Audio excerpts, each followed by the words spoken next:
First of all, the judge knew and acknowledged that even if he released Abrego Garcia on bond, that ICE was just going to hold him in detention for ultimate removal, which is, as you and I know, is bullshit.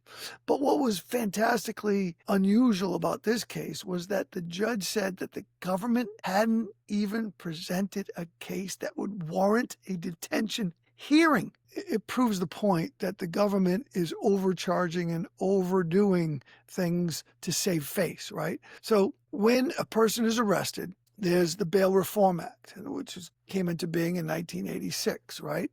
And the Bail Reform Act says that under certain circumstances, people can be held in detention. One of those circumstances is, have you been charged with a severe drug crime that has a 10-year penalty or more, right?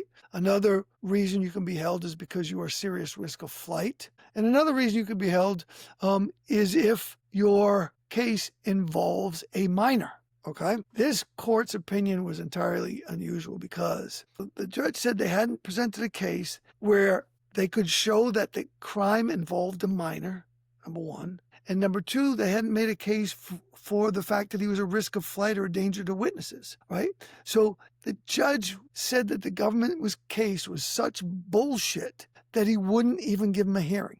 So what did the government do? The government said, oh, well, this involves minors. And they did that only to get a detention hearing. They made it up. The judge said you effectively made this up because there is no evidence that there were minors involved in the allegations before the court. And the government had some preposterous statement that, well, all these alien smugglers bring in minors at some point in time. But this conspiracy that he was charged with, it does not specify that he brought in any particular person, and certainly doesn't specify that he brought in a minor or that he agreed or conspired to smuggle in a minor. So it really seems like the government trumped up these allegations in order just to get a detention hearing and then ultimately get detention. It is sort of exemplified today's Department of Justice, whereas courts can't even rely on attestations by prosecutors anymore. The government couldn't prove what they said they could prove.